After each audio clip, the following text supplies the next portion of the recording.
Today, even the music and madness of Eurovision wasn't immune from arguments over the Middle East.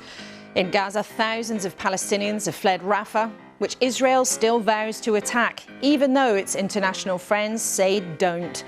There have been plenty of demos here too, but with America seeming to toughen its approach, what should the UK do? And this morning, more awkward questions for Keir Starmer about his brand new defector MP.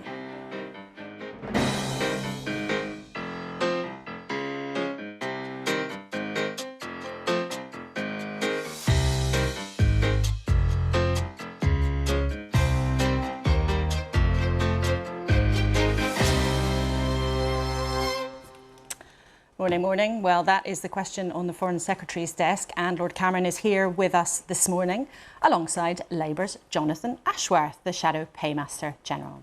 And with you and me for the whole show, Nadhim Zahawi, former Cabinet Minister, who announced this week he's leaving Parliament at the election. We have journalistic royalty, Tina Brown, who knows a lot about royalty herself, but editor formerly of Vanity Fair and Tatler, and now on the front line in the battle for the truth.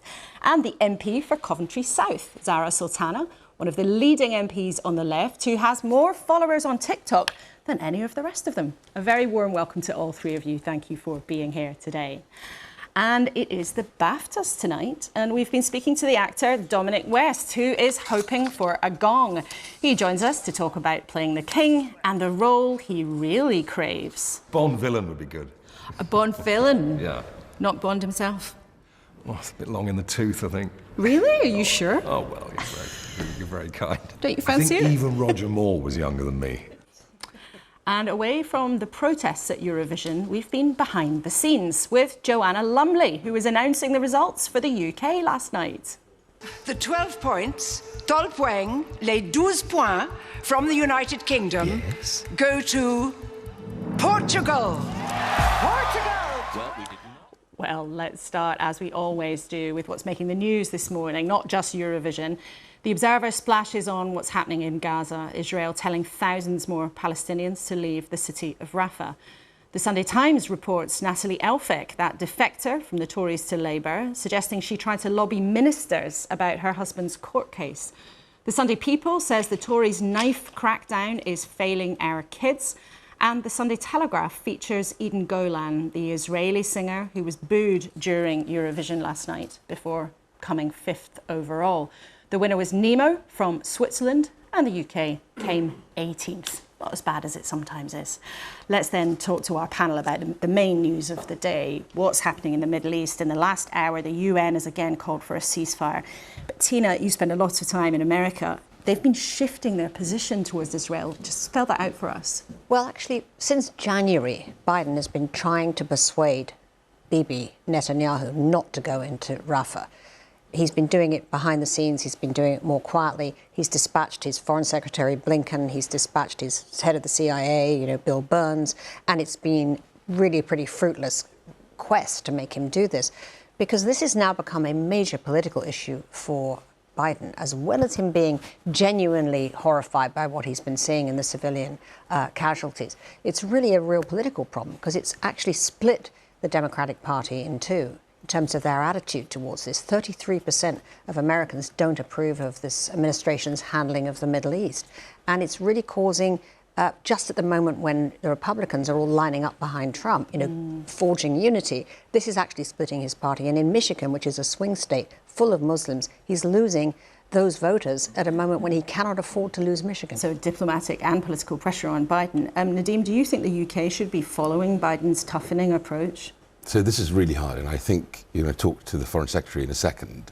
But Israel was attacked on the 7th of October, and I think the most eloquent on this has been the Crown Prince of Bahrain when he said they condemn Hamas, that the attack on civilians, men, women, babies, children, was barbaric, heinous, taking hostages and attempting to make the world believe that it's an act of war is unjustified. It reminds me of when we had to take out ISIS out of Mosul. It's really hard to prosecute a war in such a dense, populated area and protect civilians. Israel must do everything it can to protect those civilians. It must serve the best of itself on the West Bank, making sure that no illegal activities taking place by settlers burning land, attacking innocent Palestinians, because the Palestinians are also the innocents in this conflict. But there is an elephant in the room, and that is the asymmetry. People talk about the war as if it's big bad old Israel going after little old Hamas. I actually think there's a much bigger challenge for the Western world, and that is the marriage of convenience between the Muslim Brotherhood and Hamas as one brand. You've got Islamic Jihad, other brands, with the IRGC, the Iranian Revolutionary Guard. You know, that is a much bigger challenge that Israel is at the forefront of.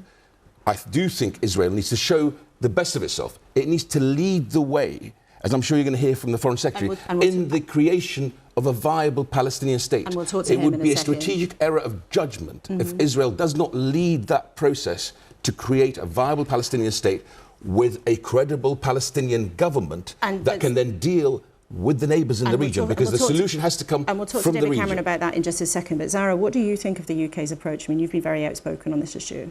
I think it has been truly tragic. Over 35,000 people have died, 70% women and children. Gaza's healthcare system completely dismantled, every single university destroyed, as well as schools. And we see attacks on journalists, health workers, and the government has done very little. In fact, when we look at the role that we're playing, we are aiding and abetting what are war crimes that are happening on a daily basis. Our arms licensing system, which we're constantly told is robust, it's so stringent, that's an absolute lie. We have a precautionary principle, well, we're meant to anyway, which hasn't been upheld. Now, David Cameron, as Prime Minister in 2014, under a coalition government, reviewed arms sales to Israel during its conflict in Gaza and said that if that had continued, arms sales would be suspended. Now we have a higher death toll. We've got a potential assault into Rafah where 1.5 million people who are already displaced have nowhere left to go, and we are not suspending arms. It is unacceptable. OK, well, we'll be talking to David Cameron about that right now. Well, three of you, thank you very much for now. There are tensions all around at this, not just at Eurovision, the campus demonstrations in the UK and the US, and of course the marches in our cities too. And in Gaza, tens of thousands more Palestinians have been told to leave the southern city of Rafah. Israel seems to be intent on continuing the fighting there, despite calls for restraint from many of its allies. And the UN chief in the last hour has called again for an immediate ceasefire. But as we've been discussing, there doesn't seem much sign that the Israelis have been listening to calls from restraint. Well, the Foreign Secretary, Lord Cameron, is here with us this morning. Morning. President Biden, our ally, Israel's ally, has said in terms, if they go into Rafah, I'm not supplying the weapons. Will you say the same? Well, we don't believe they should go in for a major operation in Rafah unless they have a plan to move people out of the way and to make sure they have shelter and food and medicine. We haven't seen that plan, so we don't support a major operation in Rafah. But I do think the US and UK are in quite different situations. The US is a massive bulk supplier of weapons, sort of state to state. We don't do anything like that. Indeed, UK export of weapons under our very strict licensing system is less than 1% of Israel's weapons. But this is a question of principle, though, isn't it? President Biden has very clearly said, if you take this action, there will be this consequence. It's not about how much is supplied, is it? It's about the principle. And I think the principle, in our case, is that we have a very strict system based on legal advice to the Foreign Secretary. And our job is not to publish that legal advice or comment on the legal advice. It's to act consistently with it. And that's what we do. It's a rolling process that looks at what Israel is doing, looks at humanitarian aid, looks at the treatment of detainees, and crucially, looks at the behaviour of the Israeli Defence Forces and asks that central question, is there a serious risk of a serious breach of international humanitarian law? And now, at the moment, the answer to that is... The answer up to now has been that we've allowed the export licensing to continue, but that's a rolling process and we work on the basis of the advice. But in terms, though, of President Biden's very clear now warning that if they go into Rafah, you've said you don't want them to go into Rafah. He said there will be a cost. And that's not just about what's actually sent or supplied. It is also about a powerful diplomatic message. It is about a principle. One of our viewers wanted us to ask you about this. Dee Thomas has been in touch to say This is a point of principle. Regardless of the amount of arms supplied, the act of stopping the delivery carries a much, much stronger It's message. undoubtedly true. We could, if we chose to, make a sort of political message and say we're going to take that political step. Now, the last time I was urged to do that, just a few days later, I didn't do that, and just a few days later, there was a brutal attack by Iran on Israel, including 140 cruise missiles. So it's not sort of, tiny drones, huge cruise missiles blasting into Israel. And I think it would have sent entirely the wrong message. It would have been a very unwise move. So, as we stand here today, I think there is a better answer, which is, Hamas must take the hostage deal. You get the pause in the fighting. You build a ceasefire out of that. But I think actually, just to simply announce today we're going to change our whole approach to arms exports rather than go through our careful process, it would strengthen Hamas, it would make a hostage deal less likely. I don't think it would be the right approach. So is President Biden wrong to take that approach then? He is in a totally different position. They are a massive state. To them, it's not so much a principle, because actually they are a massive state supplier of weaponry. They're involved in the IDF tactical and strategic thinking. It's a totally different situation. And I'm not really, what I want to do is make sure British policy has impact. We've got 3 things we want to achieve. We want to stop the fighting, get the hostages out, and remove the Hamas threat. We want to get aid into the Palestinian people in Gaza. And we'll talk about that. We crucially want the long-term solution of the two-state solution that Nadine was talking about. And what I measure is, are we making progress on those things? Now, it's frustrating. Not enough aid is getting through, but we're hammering away every day on open the port of Ashdod, get this pier built off the Gazan beach,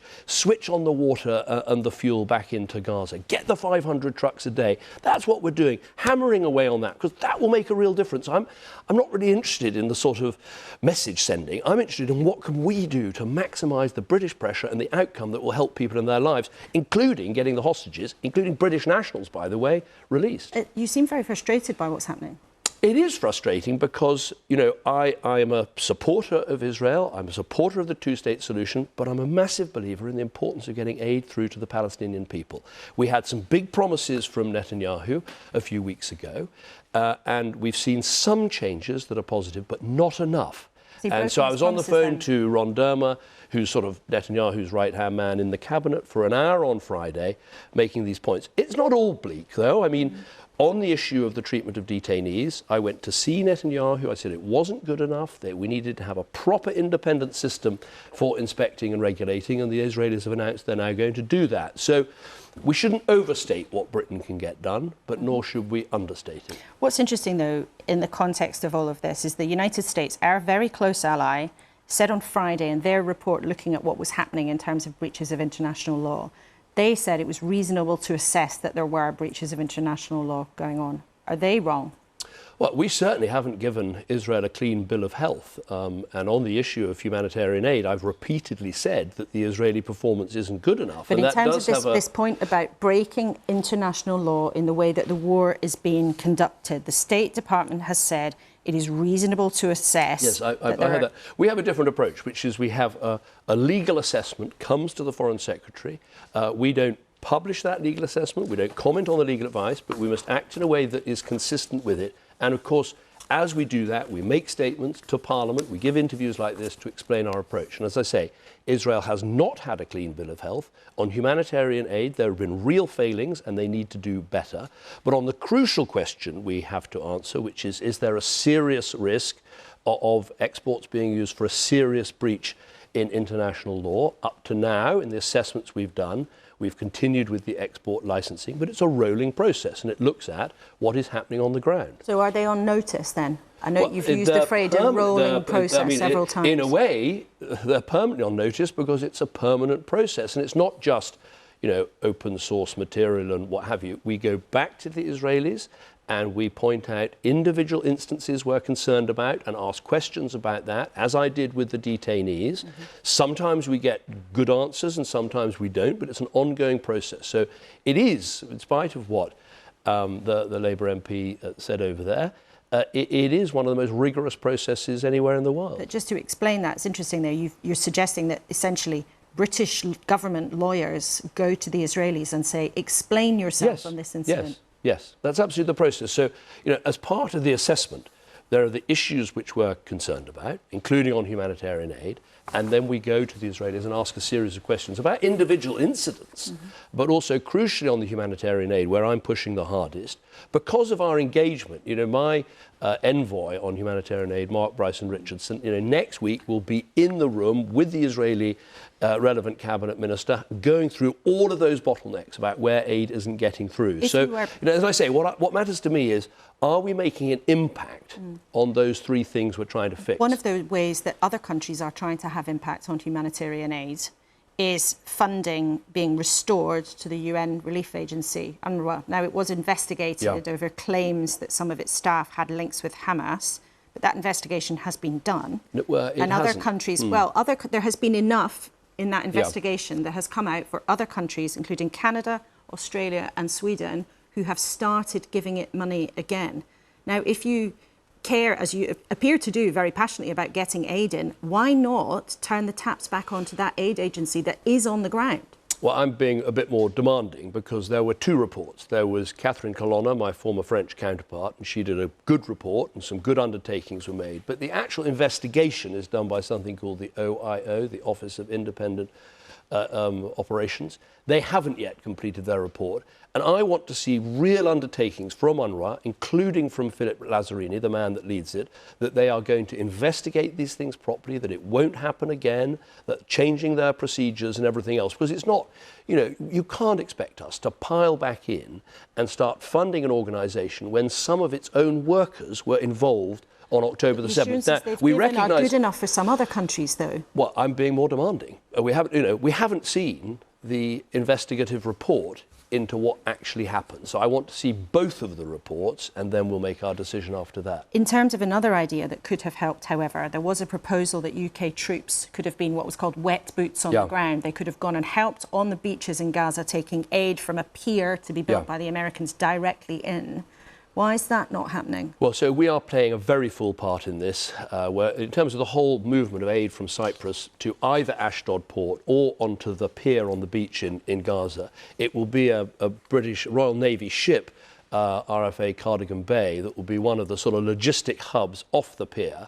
But the view the Prime Minister took, and I took and others took, was actually putting British boots onto the beach was not a good move. It's not necessary. There are other people that can do it. Who's going to do it then? I think it'll probably be via a contractor, and it will be secure, and there will be, I think the arrangements, I've looked at them, are very secure. But I think, you know, we have to judge, again, you know, where can we make the biggest difference? We're brilliant at the logistics. We're very good with the Royal Navy. We're great in our work with Cyprus. We've trebled our aid. We got it in by air, land and sea. But British boots on the ground, I think, is a risk that we shouldn't take. I think particularly it's why the Americans, incidentally, are not putting their boots on the ground in the same way. I think there might be specific targeting of British or American troops, and so I think it's a wise decision. In terms of the fortunes, it appears very sadly, of a British-Israeli a man who had joint citizenship, Nadav Popowell. Now, there have been reports, we think, coming out from Hamas suggesting that he has now died. He was taken hostage in the terrible attacks on October the 7th. Is there any information that you can give us? I can't give you any new updates this morning. Like everyone else, I watched the video on Twitter, X, last night, put out by Hamas of Nadav answering a question as to who he was. And I watched that video, and you just think, what, you know, callous people they are to do that, to play with the family's emotions in that way. I've met Nadav's family, his sister, and I know the heartbreak they've been going through for over 200 days. And when you see what Hamas are prepared to do, you just realise the terrible, dreadful, inhuman people, frankly, that we are dealing with. And maybe it's a moment, actually, for the BBC to ask itself again, should we describe these people as terrorists? They are terrorists. If you kidnap grandmothers, you kidnap babies, you rape people, you shoot children in front of their parents, what more do they need to do for the BBC to say, look, these are terrorists? They really are. Can you confirm, though, if you have been in contact with the family today? You say you can't tell us what's happened, but have you been in touch with the family? I've met with the family. I've spoken with the family on previous occasions. I've seen the video. We are trying to work out what has happened. We don't want to say anything until we have better information. More concrete. OK. You made a speech this week talking about the threats around the world. And the last time you were here, you said the danger lights were flashing. We've seen in Ukraine in the last day or so what appears to be new Russian advances in the northeast around the area of Kharkiv, where people have become familiar with the geography, given what's happened. Does this look to you like the start of something very serious, a major summer offensive? Well, what it's the start of is another invasion by Putin into Ukraine, crossing over into their border and violating their sovereign territorial integrity. So you see this as another invasion? Well, it's interesting certainly that's phrase. what's happened, is north of Kharkiv. Obviously, there's a Russian border there, and troops have come over. Whether it's a full-scale assault on Kharkiv or whether it's an attempt to create a buffer zone, I think it's too early to say. But there's no doubt what it is, which is another part of the invasion. It sums up the importance of making sure that the support from allies gets through to Ukraine. That's why the move that the Americans have made, belatedly, but luckily now it's happened, of getting that 60 billion flowing will make a difference. We've got to do everything we can to support the Ukrainians. As we do, we should zoom out a bit and see that while they have lost some ground on land, they have sunk about 25% of the Russian Black Sea Fleet. They've been incredibly effective as a set of armed forces and as a country, and they deserve our support. You used a phrase there this week. You said the UK must have the courage to act. Now, to some of our viewers here, that might sound like, what are you talking, more conflicts, more intervention? What do you mean by that? What I mean is that we have to do more to keep ourselves safe. And that's not just how we act overseas. And if you take the last few months here in Britain, we've had China cyber attacking the Electoral Commission and members of Parliament. We've had Russia sponsoring, sabotage of factories in London. And we've had Iran trying to target and kill journalists, British, Iranian dual nationals working for Iran TV. So we're in a much more dangerous world, and it impacts us. The things overseas impact us back here, but there are things happening here. The courage to act means that right across the piece, whether it's the National Security Act, whether it's funding our intelligence services, whether it's strengthening our police, whether it's policing our borders and strengthening our borders, or whether it's making sure Putin doesn't win in Ukraine, all these things are connected. And I think one of the crucial questions in British politics and public life in the next 6 months is going to be, how do we make sure we deliver that sort of security in a very dangerous world? And I want to ask you about politics in just a second, but just a note there, you said definitively that China was behind that cyber attack on Parliament. Well, that is our view, and that's why the Chinese ambassador was summoned and why we're taking it so seriously. OK, let's talk at the end about politics. So Natalie Elphicke, till a few days ago, was in your party. The Sunday Times reports now she's a Labour MP that she lobbied ministers about her husband's court case. If that's the case, why did your Conservative colleagues not say anything about it at the time? I've only just seen the story in the papers. I've got no idea about it. All I know is that, Natalie Elphicke's defection said a little bit about Natalie Elphicke, but I think it said rather a lot more about the Labour Party. He was actually quite a sort of right-wing MP who had absolutely no affinity with Labour policies or Labour people or Labour philosophy, and they welcome her in. I think it says a huge amount about the Labour Party. If you don't have a plan, if you don't have policies, if you don't have things you stand for, you will literally fall for anything. And so Natalie Elphicke is now, frankly, a Labour press office problem. I expect their phones are ringing off the hook this morning. It's not a Conservative problem anymore. You sound rather pleased that she's now in their hands, not yours. Well, I just think sometimes in politics, something happens and it sort of looks like it's probably bad for one party because of Tories left and all the rest of it. But actually, you sort of zoom out and look at it and you think, this actually says a lot more about Keir Starmer's Labour Party and the utter lack of a plan than it does about the Conservatives, who this week, the economy's growing, cutting national insurance by £900, pensions up by £900. You see a situation where inflation's falling, interest rates will be coming down, taxes are coming down. The plan is working. You've got Jonathan on later. He used to call it. He used to call it Rishi's recession. Now he's going to have to call it Rishi's recovery. Well, we will see. There's a lot of your colleagues aren't feeling quite so optimistic, but Foreign Secretary, we're grateful to you for coming into the studio this morning. What did you think of what the Foreign Secretary had to say? You can, of course, send us an email, kuenssberg@bbc.co.uk, or if you're social media inclined, you can use the hashtag BBC Laura K. And if you want to hear some of your own comments back, you can sign up to our newsletter, which comes out on Thursdays, and the address to subscribe is with you there on the screen. Right. Zara, what did you make of what David Cameron had to say? I've heard the same lines that I've heard in Parliament. I don't know how government ministers can continue saying that we have this robust licensing system with a straight face, which is strictly not true. The comments about how small the trade is compared to the US is completely irrelevant. It doesn't matter. Our licensing law, our domestic law as well as international law, has a principle that if there is a clear overriding risk that arms or components of arms could be used to facilitate or be complicit in violations of international law, that those arms should be suspended. That has not happened. But do you think Foreign Office lawyers are getting it wrong? I mean, it was interesting, the Foreign Secretary described the process then, that British government lawyers look at what's happening, they then talk to the Israelis. The government's been really slow to bring forward that legal advice. It has been requested time and time again, but there is a court case going on at the High Court between Glan and Al-Haq, where court documents show that the government is reviewing historical data. So they are looking at data from 6 weeks ago when they are making assessments.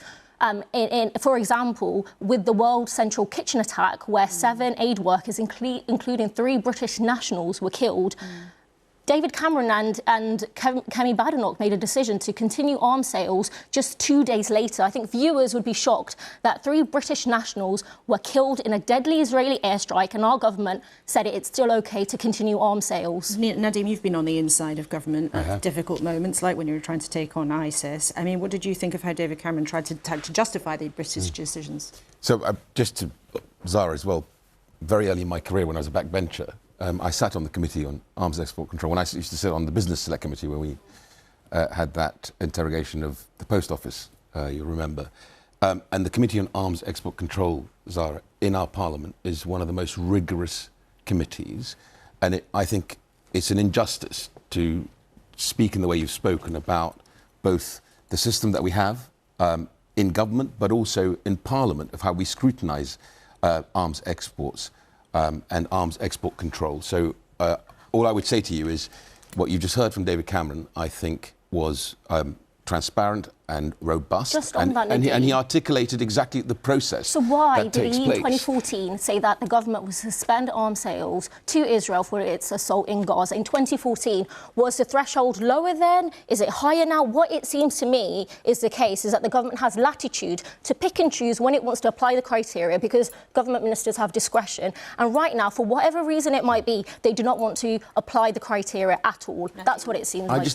I just, again, go back and say to you, you've just heard the Foreign Secretary describe in detail to Laura the process. It's a rolling process, and he just said 6 weeks old. Yes, but nevertheless, it's a rolling and process, and it's rigorous. And in Parliament, I think it's a disservice to Parliament when you say that the Committee on Arms Export doesn't do this. And they've changed it to 6 weeks because they find it too time-consuming to constantly review data. That's unacceptable. It's clearly a huge dilemma for politicians everywhere, how to manage this, and clearly it stirs up incredibly strong feelings everywhere, with lots of our viewers, with lots of people who've been on marches, of course, with lots of people worried about exactly what is happening on all sides.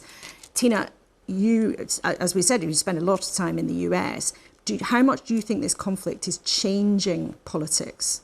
It's changing it enormously. And, you know, what is so difficult for Biden is that the protests in the campuses, although, in fact, when you poll young people, Gaza is low down on the list. The fact is, it is a passionate issue amongst the young people. We've just heard. As we've just heard.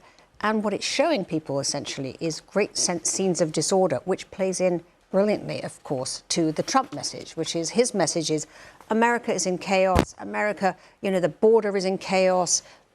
Marches, protests, you know, students smashing windows. It actually plays very much into the Trump narrative with the imagery. And when you think back to 1968, the protests, of course, over Vietnam, righteous though they were, the fact is that what happened was it elected Nixon, or certainly helped elect Nixon, and the war then continued as a result. So it's very, very dangerous politically for him. And I want to talk to you in a sec about Trump and the truth and what's really going on in America and how people are understanding the news now there. But Zara, how tricky and how risky do you think this situation is for Keir Starmer and your party? You know, we talked a lot last week about how in some pockets of the country, Labour lost votes, lost councillors, because of unhappiness on the left about the leadership's position? I think it's massively concerning. In the West Midlands, we won the mayoralty with Richard Parker with just 1,500 votes. An independent candidate, Ahmed Yaqub, gained 70,000.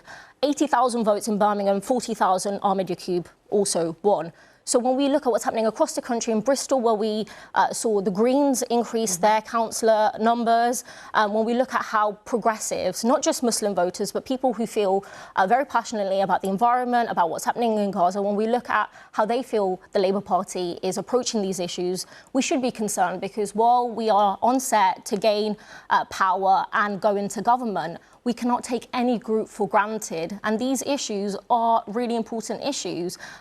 In particular, I've called on the Labour Party to have a better position, and we have moved in the right direction. The Labour Party needs to be calling for an immediate suspension of arms sales, and I've seen the briefings that the Labour Party is calling similarly to Biden for suspension if there is an assault in Rafah. But we should have had that position a long time ago. OK, well, we'll talk to Jonathan Ashworth from the Labour front bench shortly. But Tina, on Trump then, you know, you have covered American politics for a long time. You're now involved in this project about truth-telling.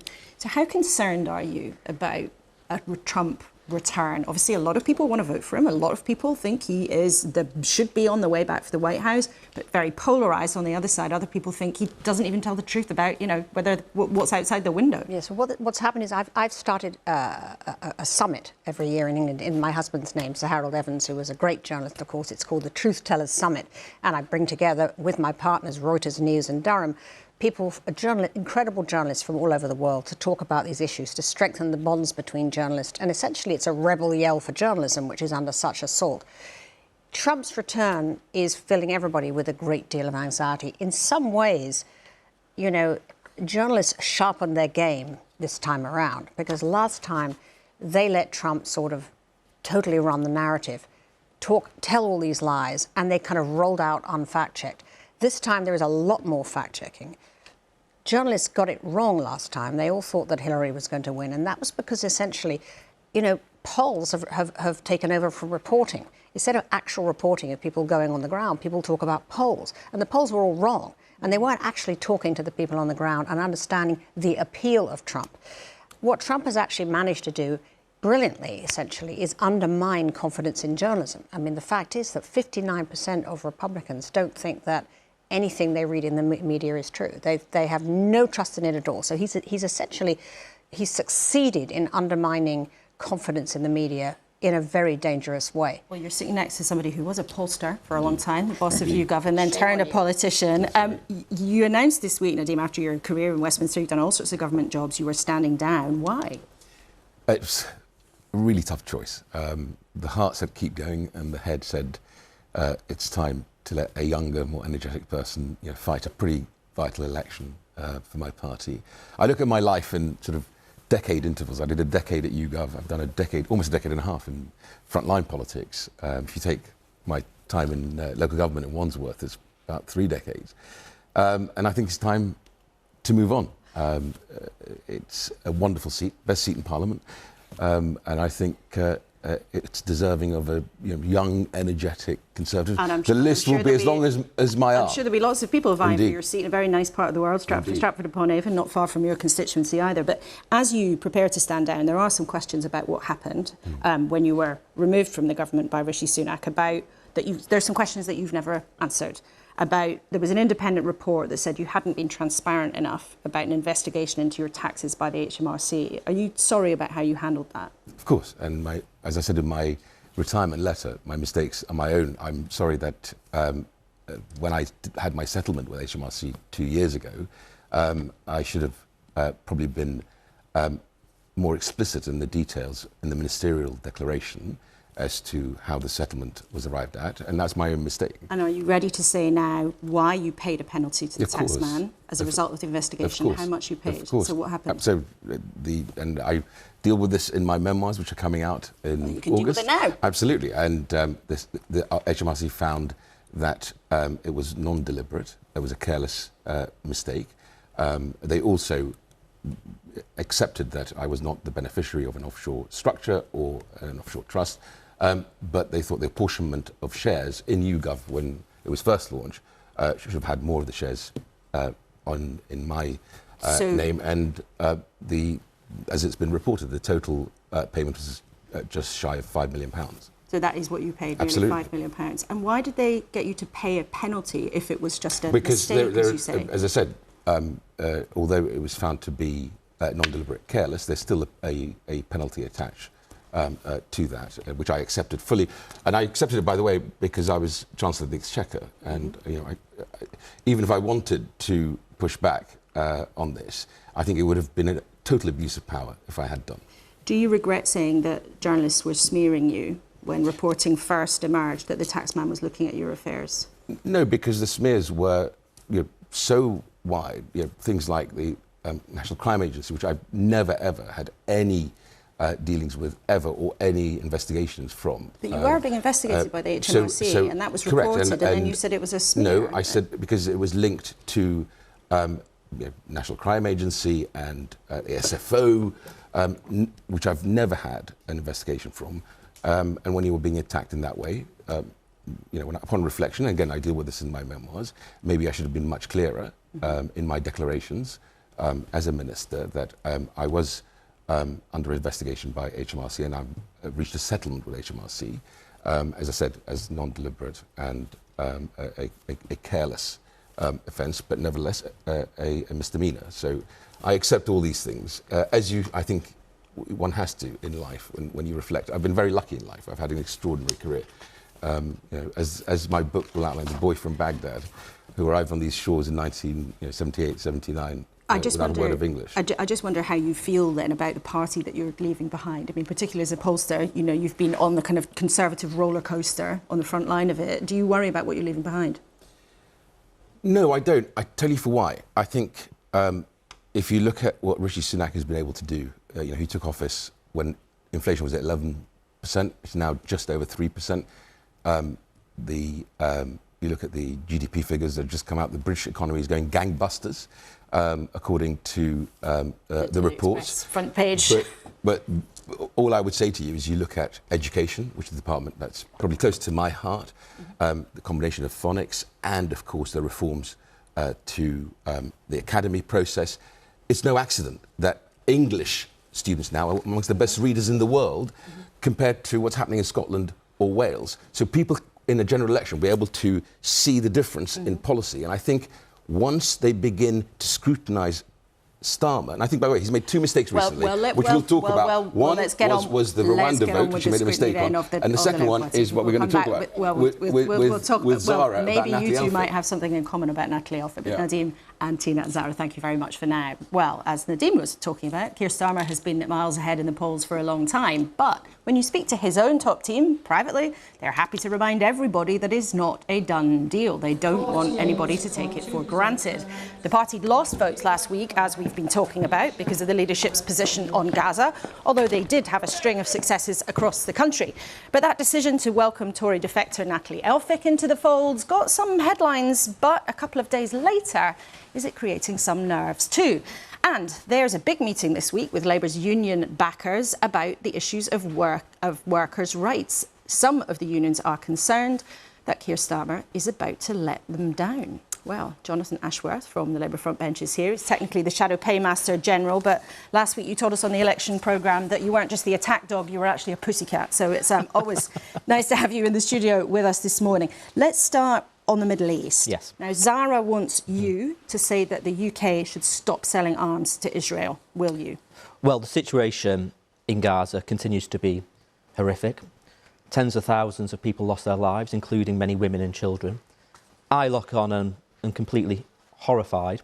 It's why I've been calling for an immediate ceasefire for some time. It's why I want to see the humanitarian aid, the UN aid, get in there and get more of it get in there. Of course, like everybody else, I want to see hostages released immediately. But should the UK stop selling arms? But on this issue of Rafah, let me be very clear. A full-scale offensive into Rafah will be a catastrophe beyond description. There's 1.5 million people there. There's 600,000 children there.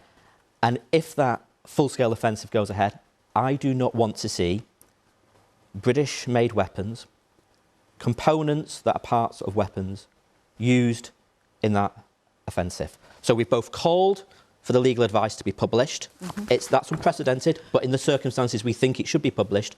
But we do not think that those arms sales should go ahead if this desperately devastating Rafah offensive, which it will be, is embarked upon. So you are agreeing then President Biden's position, rather than the Foreign Secretary, that if the Rafah attack goes ahead, no more British... I do not want to see British weapons used in that Rafah offensive.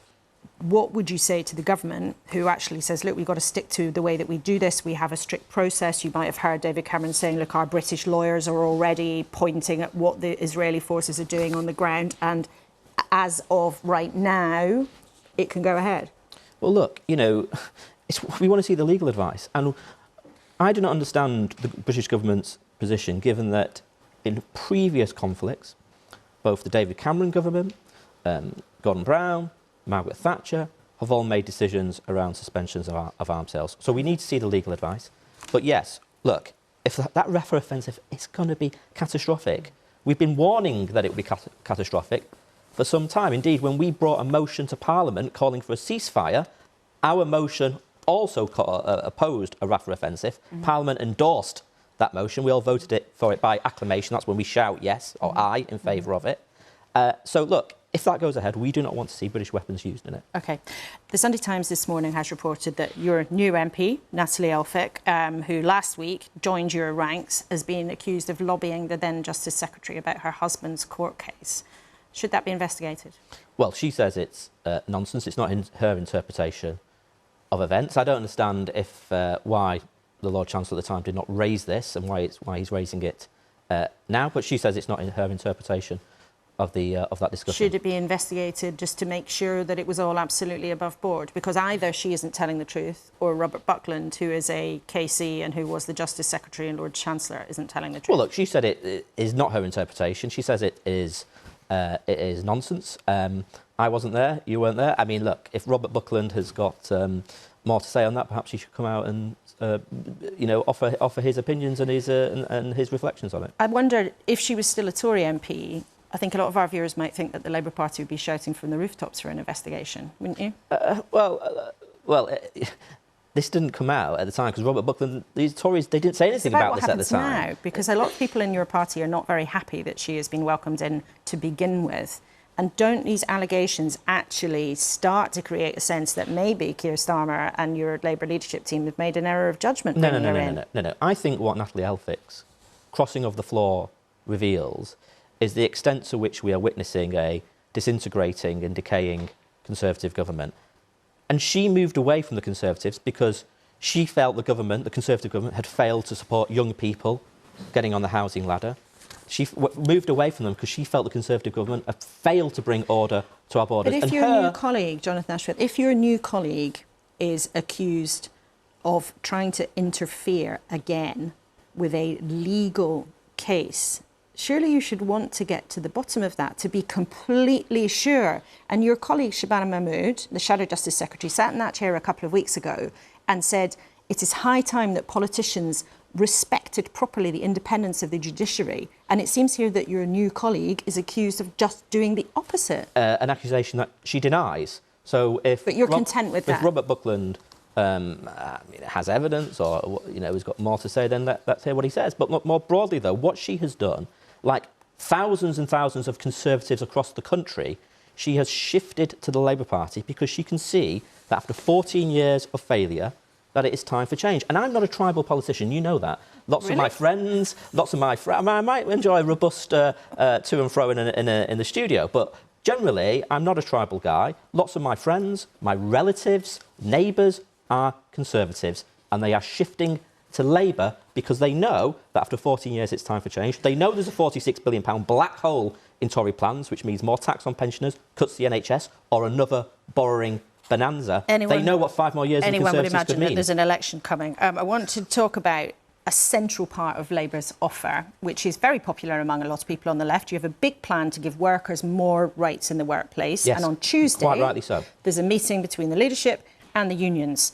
And some of the unions are concerned that you are watering down your plans. So we have some... Now, I've got some specific questions on this. Will there be as some of them want, a complete ban on the practice of what's called fire and rehire. We've seen that happen at P&O, the ferry operator. Listen, right. So a complete ban in all circumstances on fire and rehire. Let me be clear. We are not watering down our commitment to give workers more rights in the workplace in order to make work pay. And I'll tell you why. Our labour market is increasingly characterised by low pay, by 0 hours contracts, by an arrangement where you can get sacked and then be told to apply for your job the same day, fire and rehire. These are outrageous practices, and it's not good for the UK economy. It's actually driving productivity down. So giving people rights in the workplace means making work pay and driving up productivity. And on that point of fire and rehire, if you care so passionately about it, will you commit to a complete ban on that practice in all circumstances? We are getting rid of that practice. We are not watering down our commitments on fire and yes, we are banning fire and rehire as a practice. We are not watering it down. We are giving workers rights in the workplace to make work pay. Look, let me just make a very, very quick point, right? Leicester is famous for textiles. It's famous for our rag trade. Your constituency. In that sector, we have people whose documents get confiscated, who are paid below a minimum wage, who get sacked with no notice, whose working conditions are diabolical, and there is no way of enforcing decent standards in the labour market. That is not right. That has to change, and that is good not just for the workers, it's also good for the economy as well. What about another of the specific proposals then? You came up with this idea of the right to switch off so that people's bosses can't harangue them and get in touch with them at all times of day and night. Will that be guaranteed as something that you will promise at the There is election? ways in which this right to switch off has been put in place in other countries. I think in Ireland is the example from memory. That's from memory. Apologies if anyone on the social media says I've got that wrong. So that's from memory. But there are ways in which this can be implemented in a perfectly sensible way, which is both good for the worker and good for the business. So when union bosses like Sharon Graham of Unite, the big powerful union leader, says that your latest proposals are a rowback on a rowback and actually Labour's betraying the commitments you made, she's just got it wrong? No. We're going to deal with exploitative 0 hour contracts, this outrageous practice of sacking somebody and rehiring them. Sick pay, right? I used to come on your show to talk about the pandemic. One of the problems in the pandemic was that people had to go to work when ill because we have inadequate sick pay in this country. So we're going to deal with sick pay as well. These are important measures which will both make work pay for workers, but it's good for the economy as well. OK, well, we'll see what happens at that big meeting on Tuesday. Jonathan Ashworth, thank you. It's always good to have you with us in the studio.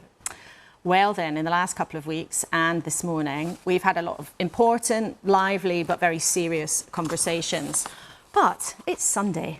All politics and no play can make Sunday a dull day. So hoping to win at the BAFTAs tonight is The Crown's Dominic West, star of so many huge productions during his career, now about to appear on stage in the West End in London in the lead in Arthur Miller's play A View from the Bridge. We met yesterday during a gap in rehearsals. B, he's taking her for a ride. All right, that is her ride. What are you, going to stand over till she's 40? All right, now watch out, Danish. Just jealous. Of him? Boy, you don't think much of me. There's just so much in it that speaks to us now, from refugees to ideas about parenting, claustrophobic parenting, or cross-generational affections. Miller was, I think during the war, he worked in the shipyards in Brooklyn, which is where this is set, or where my character works. And if you get one word out of sync, the rhythm doesn't work. The sound is wrong, and it's written like a piece of music, and it's perfection. It really is. Can you give us then a bit more of a flavour of the accent? Is it hard to do? Well, I could. Yeah. I mean, what does he say? He says, you call that a spider? You ought to see what comes out of the bananas sometimes. I seen spiders could stop a Buick. Great line. Eddie, your character, he commits this terrible sin. In this community, he's sort of driven to do the unthinkable. The biggest possible crime is to snitch on refugees to the authorities. Then the second half of the play, when Eddie is driven to do that thing that he despises more than anything, to snitch. That's an amazing journey to take. You did, though, have some doubts about taking on this play again. Yeah. But what was it that made you say yes? I mean, was it the resonance maybe with any of the issues that we're confronting as a society, not just in this country, but around the the rich world, migration, refugees, how we cope with these big shifts of people? Yeah, I think, I'm nervous about taking on a part like this because so many people have been great in it before, and very recently, I remember seeing Michael Gambon playing Eddie Carbone in whenever it was in the 90s. I remember the way he said certain lines, and I remember it so well. It was such an amazing performance. So I got to know him, I love him very much, and he died just as Lindsay sent this text, and I thought, oh God, and it really brought his performance to mind, and I thought, well, now he's moved on, I suppose someone else has got to, I felt, it was, the way was clear, or in some way, I don't know, in some way I felt it was a tribute to him, or I don't know, I just, I thought I'd try and pit myself against the great Gambon, I suppose. It's interesting though, you said that you felt a bit nervous about doing it. So Dominic West still gets nervous? Of course, yeah, no, of course. I think it's... Really? It gets worse and worse the older you get, of course. Yeah, I mean, you don't want to let down the cast. This cast is so amazing. And with my leathery old brain, just even remembering all the lines is quite hard. I have to ask you a little bit about The Crown. Obviously, it's up for a BAFTA this weekend. I don't want to go scouring and searching through the newspapers page after page for negative coverage of Diana. I want positive coverage of Mrs. Parker Bowles to be glaringly, screamingly obvious. Have I made myself clear? Are you pleased that you took part in that? I am, yeah. I had an amazing experience. I was very, very cagey about taking it on, but the writing's so good, and I had the period of time I was playing Charles was so tumultuous and interesting. It was sort of impossible to turn it down, and in the end, I think we did some good work, and hopefully we'll win. Should any of it, though, have been off limits? There was disquiet about some of the scenes in the episodes that you were in, even where Prince Charles, now the King, went to the morgue to go and identify the Princess of Wales. Do you feel comfortable that none of their marital breakdown was essentially off limits in the series? Well, I sort of have to leave that up to Peter Morgan. My job was to bring life to the words that Peter's put on the page, and as such, I can't really be thinking about outside things. For me, he's a character. He's not really the guy. He's not really the king. He's a character on the page for me, and I play the scene that's written. You've played so many roles and had so much success. Do you still have things on your list that you would particularly like to do? When you get that text from the producer offering different possibilities, what would be on that list? I want to hit the big Shakespeares mainly, I'd love to play Lear. Eventually I'll play Lear. I think I can't really die without playing Lear. And a Bond villain would be good. A Bond villain? Yeah. Not Bond himself? Well, it's a bit long in the tooth, I think. Really? Are you sure? Oh, well, you're very kind. Don't you fancy I it? think even Roger Moore was younger than me. Dominic, thank you so much for speaking to us today. It's Thank been you. fascinating. Thank you very much indeed. Thanks, Laura. Well, from the fictional portrayal of the royal family to the reality, Prince William's the patron of the BAFTAs, where Dominic West will be tonight. And Tina, you've been chronicling the royal story for a long time. You've had more scoops about the royal family probably than anybody else. This week we've seen Harry come to the UK, not see the King. There's all this tension there. What do you think's going on? Well, I felt completely different, actually. I mean, after all the trashing of Harry, and there always is this week about, trying to sort of blame him. Actually, when I saw him and Meghan in Nigeria, I had a nostalgia. I felt this is what it could have been. These two who are enormously appealing to the public and who are very good at it. We're out there in Nigeria sort of looking really attractive and being, appealing people. And what a pity it is, they've gone. There is a kind of Harry-shaped hole in the monarchy at this time when they're in such sort of beleaguered circumstances. Do you think the rift's permanent? It might be, because things tend to get more and more ossified, like they did with the Windsors.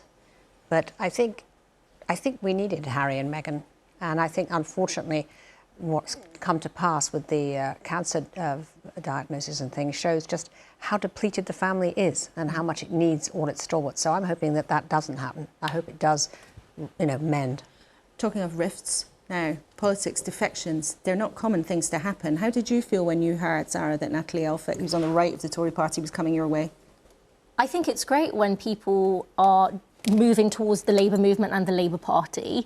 Natalie Elphicke, however, is an interesting one because she is a former paid-up member of the ERG. She voted for Liz Truss in the leadership. She's at odds when it comes to fire and rehire, has attacked trade unions and their activities, not great on the environment either. So unless she's had the biggest Damascene conversion ever, I just don't buy it, and it's concerning as well in terms of conversations I've had within the PLP, especially from the women's PLP, the comments that she's made about her ex-husband and the trial. So you don't really think it's great, Nadine? What about you? I think getting trashed by her own mother in the Sunday Times in the brilliant Gabriel Pogren's piece, and he's coming to our Truth Tellers Summit on Wednesday, and he keeps breaking those scoops about. He's a very good story breaker, Gabriel Pogren, for sure. Keir Starmer's made two mistakes that Tony Blair wouldn't have made. One is on Natalie Elphicke, which I think is going to be problematic for him. That's my prediction. My second prediction is I think he's made a mistake to vote against the Rwanda bill, and now to come out and say he will actually get rid of it if he were Prime Minister. I suspect he'll reverse that before the general election. Really? That's my prediction. And what would happen in the Labour Party if he did that? Just on what Nadine said about Natalie, the other issue I think amongst the left as well is the hypocrisy. We've got Diane Abbott, whose case has been investigated for over a year, and now we've got someone who's been enthusiastically embraced from the hard right of the Conservative Party. I don't think that's a great look in terms of our progressive base, and needs to be addressed as well. Therein lies Keir's problem. It'll all be forgotten. And the only person who's going to really regret it is Natalie Elphicke, because all of her dirty laundry has come out all over again, and it's going to hurt her post-political life. Well, sometimes in politics, things that start off as a very good idea seemed like it at the time, and later on, who knows in this one, but later on, maybe they weren't so smart after all. But all three of you, thank you so much indeed for now. And just before we go, you can't have missed Eurovision last night. Of course, there were protests and tensions, but there was still the singing and the sequins, and of course the victory for Nemo from Switzerland, who won with their song, The Code. And last night, just for us, that official national treasure, Joanna Lumley, who read out the UK points, kindly agreed to give us her thoughts in her own inimitable style. Nobody does it better than you, Sweden, so cheers, sweeties. Thanks a lot, you are absolutely fabulous. This is me letting my hair down after Eurovision, which was quite extraordinary. To have seen it from the announcer, as it were, point of view is quite... I can't tell you how complicated and how extreme the preparations are for this. I came in early this afternoon for a 3-hour rehearsal because you have to get everybody in line. You have to then link up all the countries, 36 countries, 25 countries, whatever it is. You've got to get all the presenters in place. You've got to go, hello, are you there, in your special language. You've got to hold up a piece of paper so that you can hear them, do all that, and then on your block, and then come back. Then you've got to do an afternoon show. So the rehearsal was recorded. Then we come on to the evening, and you mustn't drink a drop. Because you're going to be speaking and you're going to be representing our country. It's been fascinating. And to see the love and the work and the detail of all these performers going into it, I've loved it. I've talked too long for your show. Laura, look, we love you. We respect and love you. But your show is a little bit dull compared with Eurovision. OK, cheers, sweetie. Thanks. Well, I cannot top that. Thank you to all three of you. Thank you very much indeed to Joanna Lumley for sending us that little snippet too. And thank you most of all, of course, to you for watching. There is still lots of coverage across the BBC of Eurovision, of course, and importantly, what is happening in the Middle East. A complicated and anxious situation. Not, as we were hearing, the only point of tension around the world right now, with our security creeping more and more into politics here at home. To be continued. I will look forward to seeing you next Sunday, same time, same place.